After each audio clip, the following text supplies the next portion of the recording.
Welcome to Yoga is Science, the podcast where Western medicine meets Eastern philosophy. I'm Colynn Vosburgh, a former emergency room nurse and medical student turned full-time yoga teacher. With over 200 teacher trainings taught, I've come to understand how yoga really is the original science of life. And I'd love you to join me as we explore the profound ways that ancient wisdom and modern science intersect to support healing, growth, and transformation. Let's dive in. All right, everyone, welcome so much to today's episode, Yoga is Science. So, as per the usual, I was sitting wondering about what to talk about today, that is specific to yoga, science, and what came up right away was the idea or the energy of holding space. And while I don't think I can just do that in one episode, I thought immediately about my agreements. So I have a set of agreements that I bring to every container that I create. Now, spiritual people use spiritual words. I don't think that sometimes they even know what they're saying. So I always encourage people as teachers to teach, like all of it. And in order for us to be able to create a safe space, as safe as we can possibly create, is to ensure that we all have similar definitions of the things that we're talking about. So when I say I am creating a container, that means that we need to talk about a container and what that is. And then I talk about holding space. So let's talk about space and what space is instead of just assuming that everybody knows. Because nobody honestly has ever really broken it down for me. I ended up having to do my research since I heard it so much and I didn't really know what it was, and I had never heard it before then. So I'm like, well, what is a container?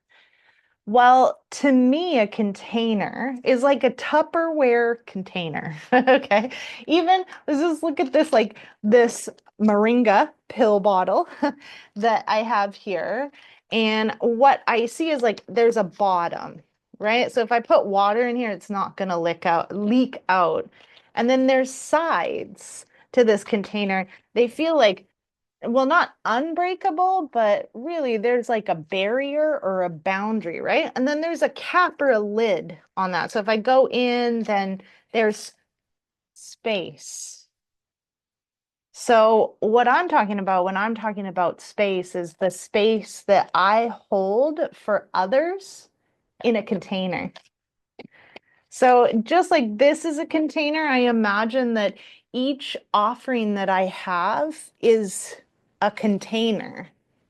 And we need to talk about the boundaries and the edges and the top and the bottom.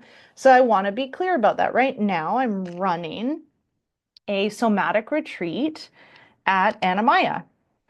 And as we come in, I say that the container is really when it's this retreat center. So the boundary is really like the driveway where you start to leave, and then really you can't really leave any other way. If you go down to the waterfall, sure. But the retreat center, where we have our meals, the spa, and then the yoga decks and the pool, those are definitely part of the container. The foundation is also our ground, but like the stabilizing and foundational principles that I'm also teaching on the retreat. The edges, I just told you the boundaries of the retreat center to me. And then I offer people the opportunity to take the lessons outside of the container. And then there's a lid or a cap, right? So we're holding this space for 7 days or this container for 7 days. Here's the boundaries, here's the foundation. And then what's in that container is the space that I'm holding. And now I define clearly that the space that I hold is that I don't claim a title of healer, unless it's to myself. So I hear lots of people call themselves healers. I'm not putting anyone down that believes themselves to be a healer. Um, I think first and foremost, we can only really ever heal ourselves because you could come and try to heal me with whatever it is, but if I don't let it in, if I don't integrate, if I don't do the practices, if I don't accept it, I'm not going to be healed. Like you're not going to come and heal my cancer, especially if I don't let you. So then, can you take credit for somebody healing? I don't believe so, but that's my opinion. I don't like judge people or call them down if they themselves believe themselves to be healers of others. I think that as a healer, I heal myself. And when I heal myself, then I can meet other people only to the depth that I've met myself. And because I know that it's a journey and that it's deep, that there's a process and a journey, and therefore I can hold space for others and support them on their journey to heal themselves. Hopefully that's landing. Again, you don't have to agree. Um, but yeah, if I have cancer, I'm not going to accept your Reiki. I mean, and even if you gave it to me and I was just like in a bad place and a bad mindset, I wouldn't heal, right? That was self-made. And so it has to be self-unraveled. The only way to heal is to feel, and you can't do that for me. So, coming from a trauma-informed space and a functional yoga and somatic space, that is what I believe about the space that I hold. I also know that safety is defined subjectively by the person. So I can tell you, and I used to all the time tell people about the safe space that I hold. I hold safe space. And I even got into an argument with somebody one time. The beauty of learning to go deeper. She said she felt unsafe, and I told her, well, I mean, that's your problem because I hold safe space. Oh, honey, I was in not the best place. I was quite burnt out. My grandma had just died. It was a very bad teacher training. So, yeah, I did argue with her, and later found out like that's not true. I can't tell somebody what space is safe. And then since then, I've had opportunities to learn that in my own self because I've been in containers where the leaders, I haven't felt safe.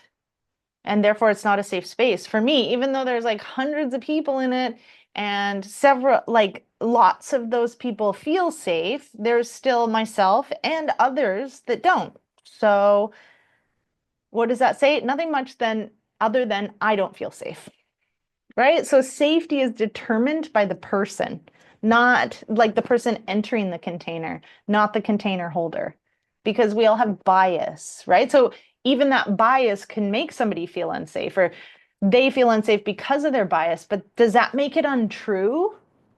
No, to them, the space is not safe. And so we have to accept and validate everybody and what they say and their experience. We can't tell someone what their experience is. So, in order to create firm boundaries, there must be agreements. And so I have a set of agreements that I have created over time. I have adjusted and I feel like I've found like exactly what works. Now, again, the space that my intention is around what kind of space I create is that people are comfortable enough to speak up. Um, and so in the agreements, there is like the opportunity to question if there are any questions, the opportunity to disagree, the opportunity to create an agreement that may be missing. And I need to see like acknowledgement to the acceptance because I do see this happen quite often where people um, will say yes because they're afraid to say no, or they just accept because everybody else is accepting. But then again, the space is a place for growth. So to continue that pattern is to not actually grow. And if I'm offering a somatic retreat or a teacher training, then like, and you said you're here to grow, then I encourage, my students to look at that. So what are the agreements that create the firm boundaries of my group containers and even individual containers that I hope people can practice in this space and then take out? If we can practice in a safe space and not die, then we can tell our nervous systems, like, it's okay for me to speak up. It's okay for me to break the pattern, because the patterns we currently have are actually creating the issues that we're in, the trauma that we have, the places that we're at. So I'm going to go over those and I'm going to explain them, and that's where we're going to go. So the first agreement that I talk about is confidentiality. I say, like, what happens here stays here. What happens on yoga retreat stays in yoga retreat. What happens in teacher training stays in teacher training. And therefore, if someone is in a situation in which healing and growth are an opportunity, and they're going to share deep, intimate details of their life, I think it's important that everybody knows that, like, this information is not going to be taken out and like put in a book with a picture of them and their full name and address, right? Like, in order for us to feel safe to share, we need to know that we have confidentiality, that we can trust the people we're sharing with. So while trust also still, it like has to be put out there. We have to trust that if everybody agrees to be confidential, that they're going to be. Part of that is if you aren't, then that just shows me your word and your ability to hold space. And when someone's taking a training or a retreat to dive deeper and cannot stick to a simple agreement, which is confidentiality, to me it seems simple. Maybe there's an argument there that I can't trust them. And therefore, I don't think they should be on the path of a facilitator. So throwing that out there. So there is, like, I'll explain this too. Like, yes, there's that, we need it to be safe, but we are also having an experience, and I think we like to share our experience. So we can, get on the phone that night and share with our partner or a kid or a friend and say, like, oh my goodness, it was a really deep day today. We talked about the nervous system. Like, one of the women even like shared, and I felt so connected to her because we had both gone through like rape or whatever the story is, or an eating disorder or something like that. That is your experience that you're sharing. And to say that, there was this commonality and this other person had experienced this thing, it's not a terrible thing. But if you're like sharing from a place of not being confidential, then you're sharing like, oh, there's this girl in here. She's 32. Her name's Raquel. She had a boyfriend named this. She's from Vancouver. Like, to share more information like that is a breach of confidentiality, yet we're all allowed to have our own experience. So that's the first agreement around creating a container that is about creating safe space, again, as safe as we can make it. So the next agreement that I offer is to take your own advice. So this comes from an idea that I used to witness on the regular, and that was people coaching other people. I see it all the time. You could say giving advice to other people. Like, I have some people in my life that constantly tell me that, do you know what you need to do? Do you know what you need to do? Do you know what you need to do? You know what you should do here? You know what you should have done? One of those people is me. And then another person is someone that's close to me. And when I'm constantly told what I need to do, first and foremost, I already know. So when I share about my life, I'm not asking for somebody's opinion. I want to be heard. And it's often very helpful to speak things out loud. It's a nervous system practice. It allows us the opportunity to release some emotion. Speaking is where the vagus nerve is activated as a motor nerve. And so it helps to tone the vagus nerve to keep us out of sympathetic nervous system response. So there's a big bonus to talking. But I think a lot of us have lost why. And again, like I said, the talking is to share and to release and to kind of like process. It's not to get somebody else's advice on. Here's why. Somebody else looking at your situation, while it can be helpful if you have a blind spot, will be solved through that person's eyes. Now, that person's eyes is their lens, okay? It's connected to the amygdala, their nervous system. It's connected to every experience that that person has ever been through in their whole entire life. And for you to think that their advice fits your situation means that if you follow their advice, then you're doing what they need to do in their life. And therefore, anyone that is professional, educated, or somewhat conscious is able to step back and recognize that their advice is not helpful to anybody else but themselves. Again, because everything is through each person's lens. So my lens is different than your lens. So for me to tell you what to do, it wouldn't necessarily help you, but it probably would help me.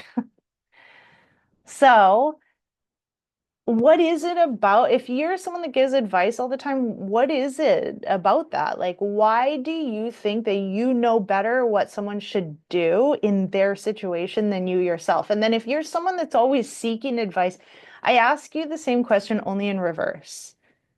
Why would you think that someone else has more expertise to give you advice about what to do?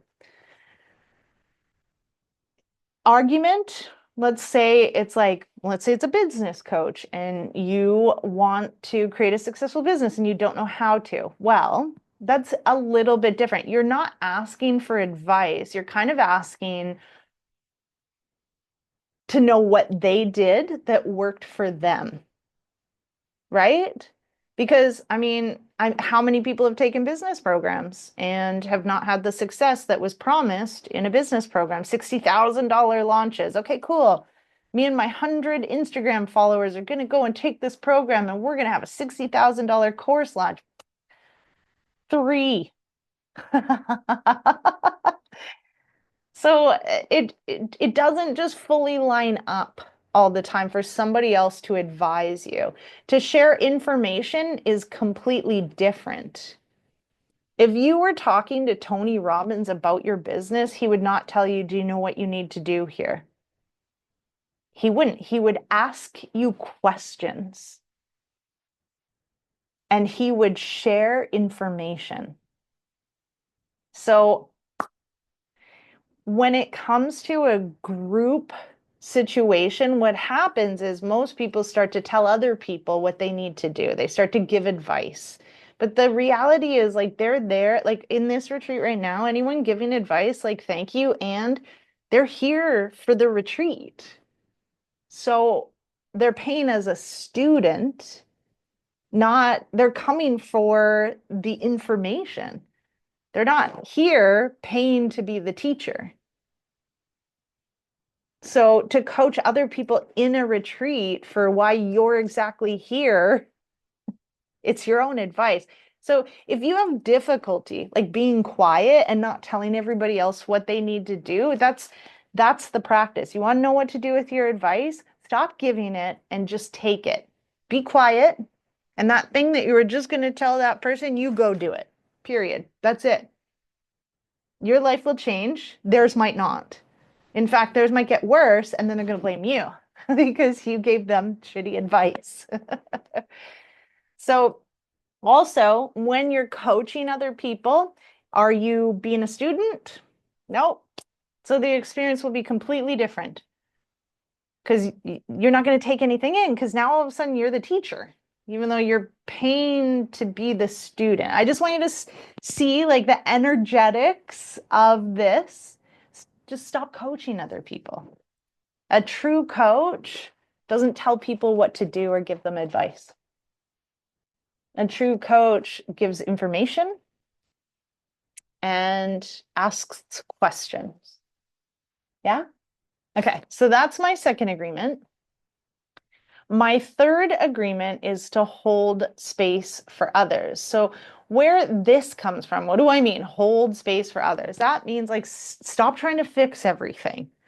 Okay, this comes around what I witness when people cry. So we'll be in a circle, we'll be doing an intention or like an intro with our intentions, and then someone will start to share and then they'll start to cry. And this is what I witness people giving them tissues and people touching them. Stop it. This hits for some people like really deep, like argument wise. Like, what do you mean? I'm consoling, I'm caregiving, I'm taking care of them. Well, number one, did they ask for it? Did they ask you to give them a tissue? Did they ask for you to touch them or console them? No, they did not. So why are you doing it? Again, unsolicited advice.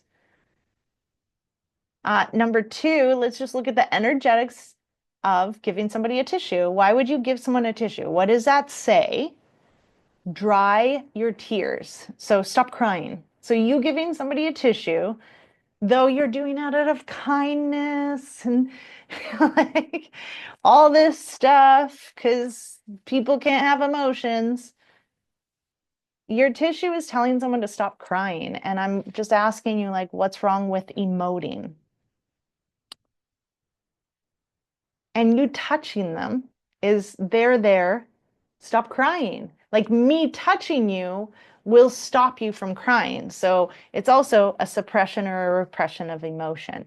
And this is based on your own discomfort with emotion. And I mean, you can argue that's cool. You don't have to argue with me. I've heard it all. You don't even know how many groups I've run. And that's fine. I don't need to change your mind. I'm offering or planting a seed to see like the energetics of holding space. That is not this. Emotions are not to be held in our body, they're to be released, and there's nothing wrong with them. Therefore, if you console, you're probably uncomfortable with your own emotions, and you think that you need to caregive or caretake other people and run around and unconsciously stop them from emoting because you're uncomfortable with emotions. And I'm just wondering if you ever touch someone while they are emoting, do you ask for consent? Because if you don't, like how many times have you been touched in your life without consent and how did you like it?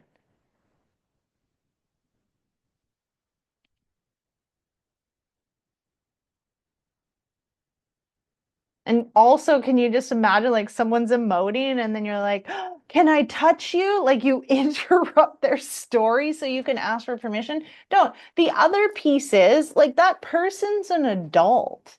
So they could get their own tissue. They can wipe their snot on their sleeve. They can ask, is there a tissue? Can somebody get me a tissue? Is there really like, do you think they're so inept in their own expression, in their own experience that they can't take care of themselves? Whew. So just sit with that. I'm not coming at you, but I kind of am. I have been in situations where I've like had, first of all, I don't like to be touched, especially by people I don't know, and especially when I've gone deep enough to release emotion.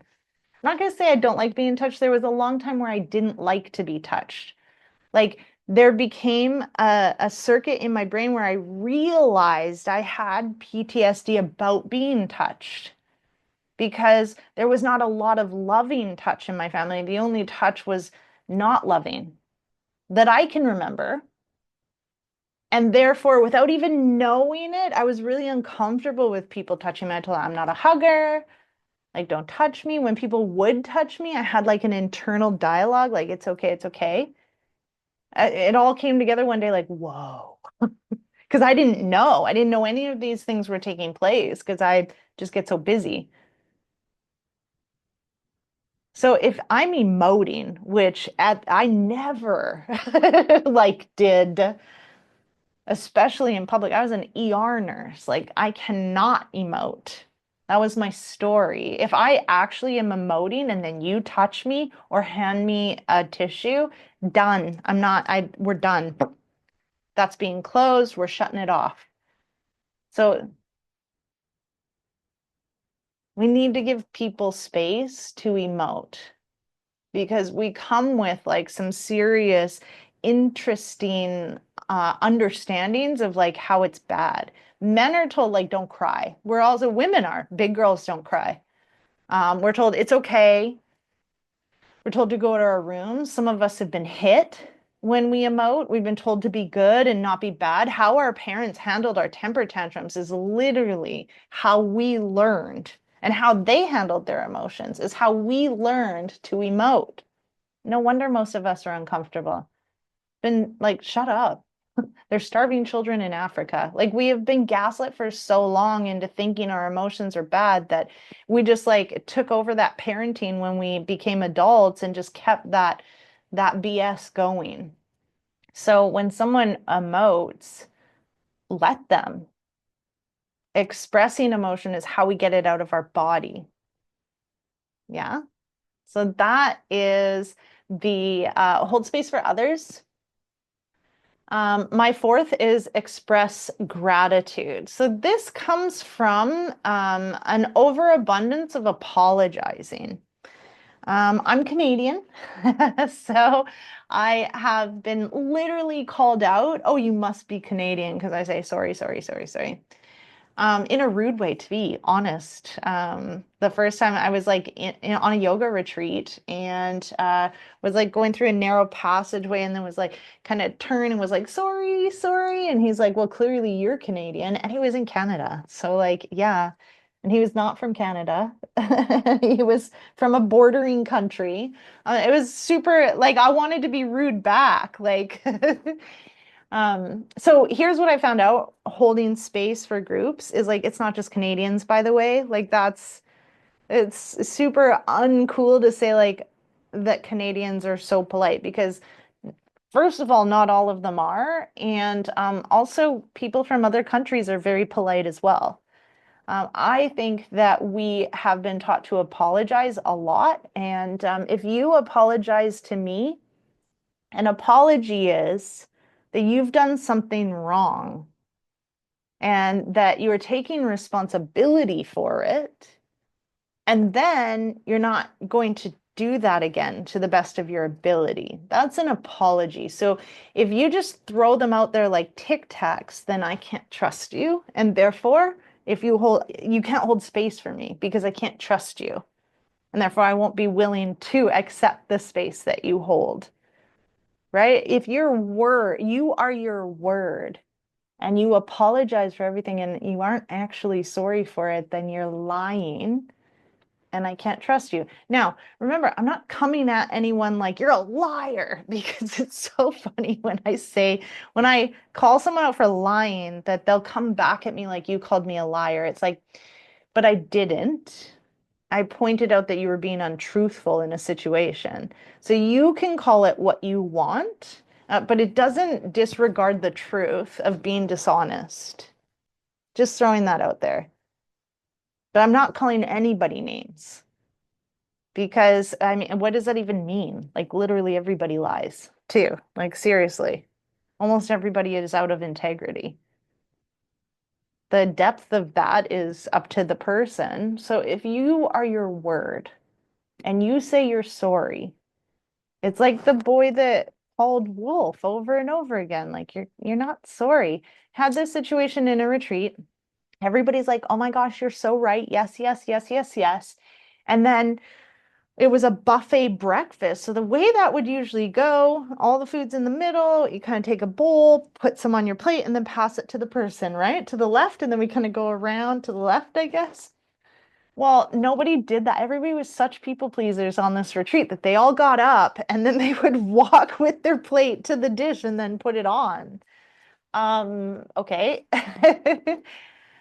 Okay. And as they're reaching in front of me repeatedly, sorry, sorry, sorry. I know I'm not supposed to say sorry, but I am sorry. I'm like, well, if you're, and one day I was just like, I'm done with this because this is an agreement everybody made, but all these people are not keeping it.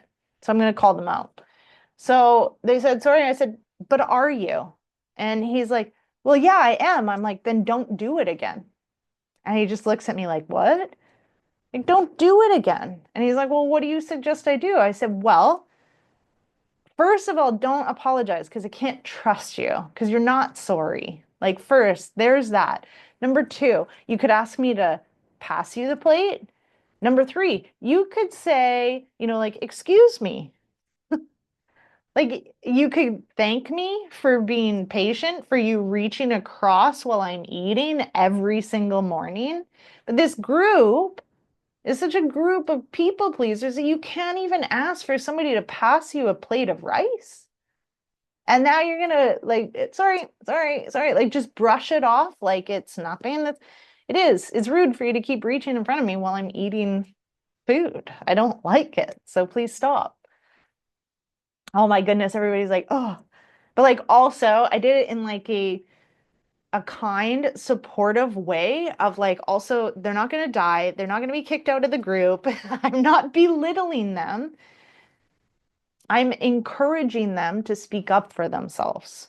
So being grateful is around not apologizing, but like what is it that you're wanting to convey in that moment is gratefulness, right? Like if you're late, instead of walking in and being like, I'm so sorry, I'm so sorry. Well, if you are so sorry, you better never be late again. Like you better start making it so that you're 2 hours early for every appointment so that if anything ever were to happen, that you know, and then also for all of you that are late on the regular and blame traffic and blame everything except yourself, like just take responsibility.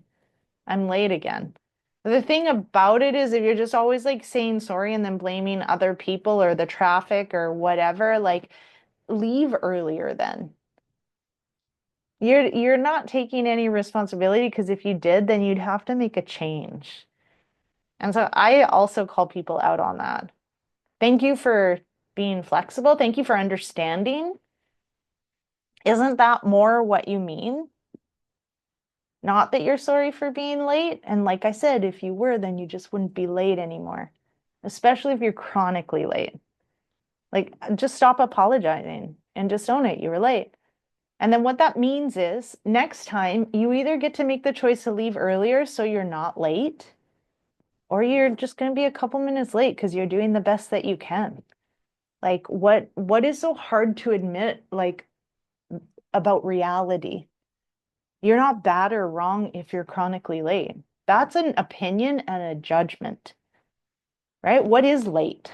I mean, we get to have that conversation. Now, I'm generally not someone who's late. So I can and have had like judgments about lateness, My time is valuable as well. Especially if you're late for a call. I mean that's kind of on you. I'm not going to extend the call because of your lateness. Also, if I was late, I'm not late, so it would be like a one-off probably and a little more understandable. So, like I said, like if you're chronically late and you're just doing the best that you can and you don't get enough sleep and you set your alarm but you turn it off 87 times, like there's nothing wrong with you and you're not bad. And other people's time does matter. So it's about finding like a balance that works for you, right? So be grateful. My next, my fifth agreement is to be impeccable with your word. It's really important to me. It's one of the 4 agreements um, by Don Miguel Ruiz. And I do believe you are your word, right? I've said that several times. So what you say really matters. More specifically, this agreement is like, is that whatever you say you are, right? Your words are your spells. You're speaking them out. And then I heard Rafa the other day say, and your ears are the womb that the seed is planted in. So I love that. Um, because whatever you say is true. Like if you tell me you're not good at journaling, then like that's true. For me to argue with you would be ridiculous. The truth of the matter is that you could be good at journaling if you took time, energy, space, and put it towards being good at journaling, but you don't. And so a way that we can like push off responsibility is by saying, I'm not good at this thing. But the actual truth is that maybe you don't want to be, which is fine. So owning that, like, I don't prioritize journaling. I want to be good at journaling, but I don't take the time to actually do it. Isn't that different than just like not taking any responsibility for your actions? Because that's what it really is. So, also being impeccable with your word looks like a lot of the time in the healing space, people say, I don't know, I don't know, I don't know, I don't know. And they just keep saying that, I don't know, I don't know. And it's a total deflection of any kind of responsibility. So no wonder you go and ask everybody what to do, and then it never works out because you don't know.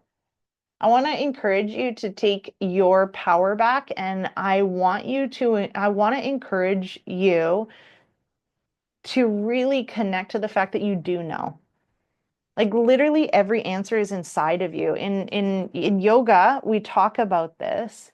Your Vijnanamaya kosha. That's your body mind. That's your like body intellect, the wisdom of the body. Every answer is within you, but it's buried beneath doubt and fear and worry and taking responsibility. And so we just like push it off onto others. And then a suitable answer is, I don't know. It started when you were young. And then it was okay to have that as the answer. I think our parents asked us the wrong question, right? I'm 10, I kick over all the plates, they break. My mom comes over, why'd you do that? I don't know. It seems pretty stupid now. But like, what was I thinking when I did it? Well, I was thinking, look how good I am at cartwheels, right? Ask a different question, might come a different answer. But like, I don't know. This seems like that was a stupid idea now.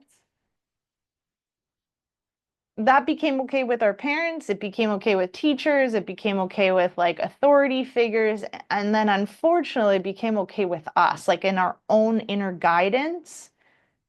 We learned we can't trust ourselves. And then that just became a cop out. Like you have every answer inside of you, and somebody else telling you is not the answer. Like that's their answer. Stop looking without and look within. Again, yoga has all the answers. If you want to look without, look to yoga, look to Colynn, and I'm going to guide you back inside. So when you say, I don't know, then I can't argue with you because literally you're going to argue with me that you don't know. So why don't I tell you? And I'm going to say, well, if you don't know, then you don't know. I can't help you because I'm not giving anybody an answer.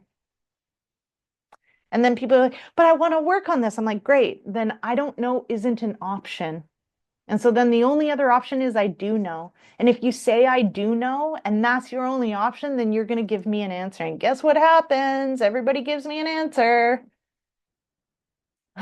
Usually with doubt. So they'll be like, maybe. And then I'll be like, okay, cool. Can you say that again without doubt? Like, own it.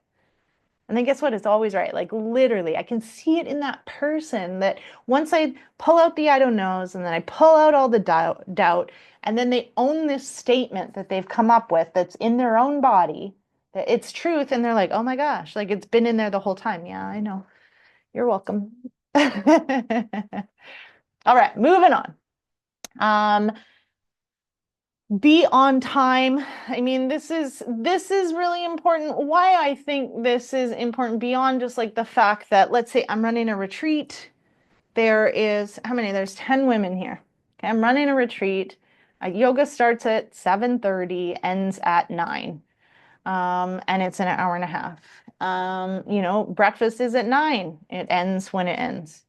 The workshop starts at 10:30. It ends at this time, right? On and on and on. Now, if the schedule is off, then everything's off, first and foremost. If breakfast is at 9 and you arrive at 9 and you don't get it till 9:30, isn't everything now just off by half an hour? So if you expect, the professionals to keep with their schedule, then you too need to keep with it. So I have some things that I say around being on time, like do the best that you can. You know what? Don't stress. Things happen. I even say like I might even be late at some point. And that is what it is.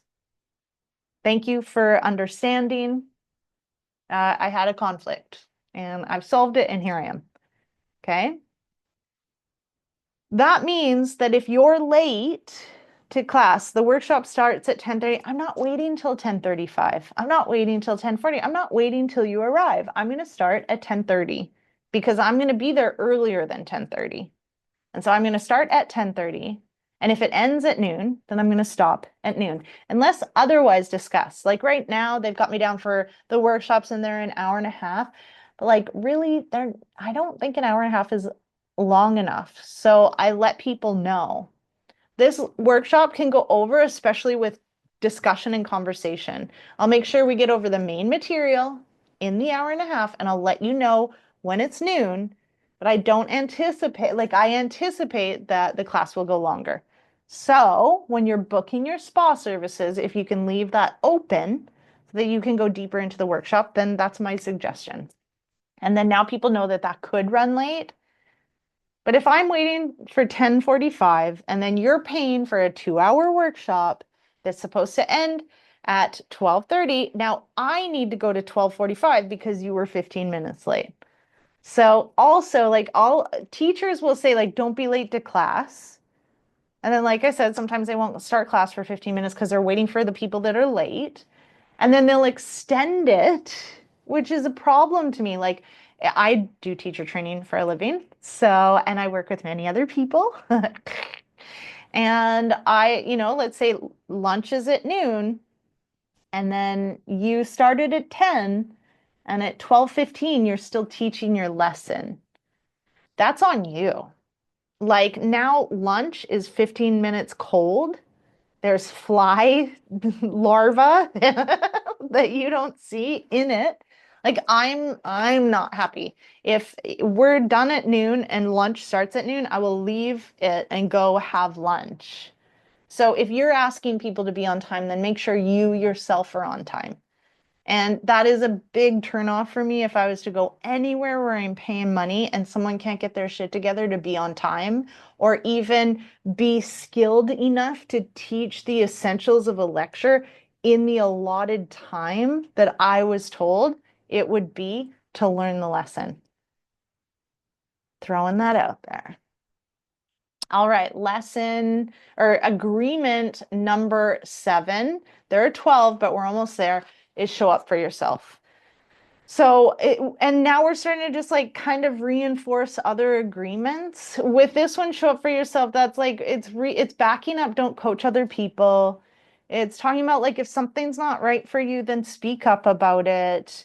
Like it's really touching on removing people-pleasing behavior. So I say like fly free, participate as fully as you can, follow the agreements, try the different things, and let everyone else have their own experience. You're not here for anybody else.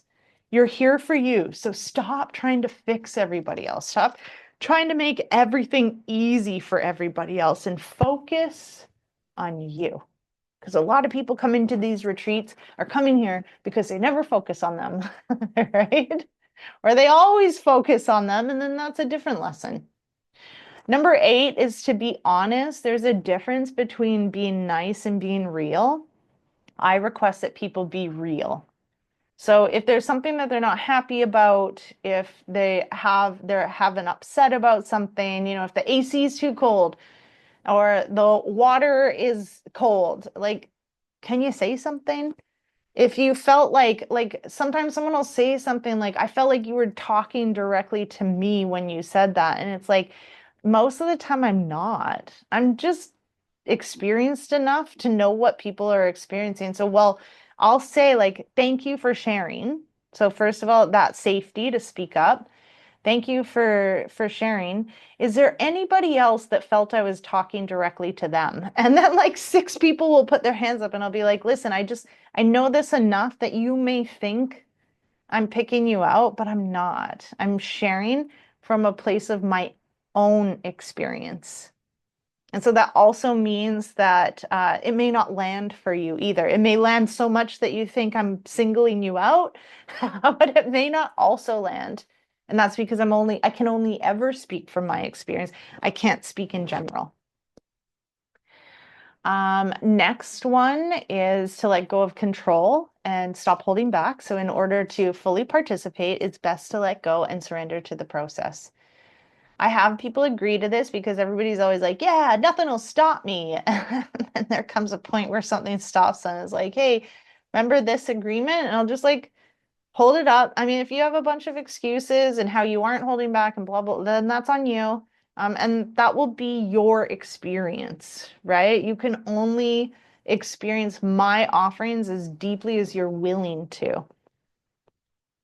So, hold back then. That's fine. But like it's something I can come back to be like, why are you holding back? Number 11, speak from a place of I think this is one of the most important ones. I don't feel like this has come into the spiritual realm enough right now, is that the I don't knows and the you, in a couple of different ways. First of all, people telling me what's wrong with me. That's hilarious. Like, currently I'm in a conversation with someone who doesn't agree with what I'm saying, but every time they share, they're just telling me what I'm doing. Like what I heard the other day, you're projecting. So when you do this, that there's these 3 fingers pointing back at you, right? You know that because the only reason you recognize it in me is because you yourself are doing it. So again, stop giving unsolicited advice. If I'm projecting, let me project. If you're bothered by it, it's because you're doing it too. And if you want to argue about it, just look back on the conversation. In fact, you know what you can do? You could take that whole conversation, you can put it into Chat GPT, and you can say, where in this conversation, from an emotionally intelligent point of view, am I projecting onto this person? So you're taking your own advice instead of giving it to me. And then ChatGPT will show you in your conversation where you're doing exactly what you're accusing me of doing. Just throwing that out there. So there's that speaking from a place of you. This is what you do. This is what you do. You made me feel. That's the other one. You made me feel. How about you don't give me all your responsibility for your emotions because I'm not taking it. That's when I will not continue if you tell me how I make you feel, because I don't make you feel anything. You feel. You're a freaking human being. And your body, your nervous system, your endocrine system, everything, it feels. So don't tell me that I'm making you feel. I don't make you feel anything. You feel a certain way. So own your freaking feelings and don't put them on me. How's that landing? It's really you feel a certain way. Now, that doesn't negate your feelings. What it does is it makes you take responsibility for them and then own that to somebody else. So here's the difference. You make me feel like you make me feel like crap every time you tell me that I'm stupid. Okay? Legit concern. It's not cool for somebody to call you stupid, but they don't make you feel anything. Like, are you stupid? My question is, are you stupid? And if you're stupid and then somebody calls you stupid, then that probably bothers you. But if you're not stupid and you're not really worried about stupid, or the person that you're talking to is stupider than you, then is it really going to affect you that much? No, it's not. So what would it look like to to just own that, when you call me stupid, like I don't feel good about that. I feel really hurt. Can you see the difference? Like, I'm not blaming you for the way that I'm feeling, but I am feeling a certain way, and I'm not okay with you calling me stupid. That's the shift or the difference. That's owning it. So nobody made you feel anything. You feel ways. Own your feelings. Share from that place. Here's an example. If I call you a purple monster right now, are you upset? No. There's another word, the bitch word, right? Some people are like, do not. I called someone, I was like, hey, bitch. And they're like, what? It's so upset with me. Like, that is, do you want to know where that word comes from? Do you know what that signifies? Do you know how many people have died for this? Like, on and on and on and on and on. Then you've got other people that are like, oh, a bitch is a female dog. Right? And then you got other people who are like, bitch, there's no bitches. Like, right? So this one word can be taken by 20 people a different way. So if you tell me when you made me feel terrible when you called me a B word, like that no, I didn't make you feel terrible because like here's what I meant by it. So first of all, here's what I meant doesn't actually like validate your feelings, right? Therefore, if you own it, when you call me a B word, I feel this way. You can also share why, because when I grew up, my dad said, you're nothing but a useless this. So then I can see how that affects you. And then I have a choice of if I'm going to use that word with you again. I also have a choice to think twice about using that word with anybody. But you don't get to tell me that it's my fault you feel away because I use a word that actually technically means female dog, that you clearly aren't. Just throwing it out there. Yeah. And then the very last one is like the speaking of you, like there's this, like your truth is the truth. And I hear it a lot. So today or on this retreat, people share, right? They share from a place of you. So there was one person talking about like when you hit menopause, you experience hot flashes and then you have no sexual desire. And okay, so first of all, that's assuming that I've hit it or that when I hit it, I'm going to have the same experience as that person.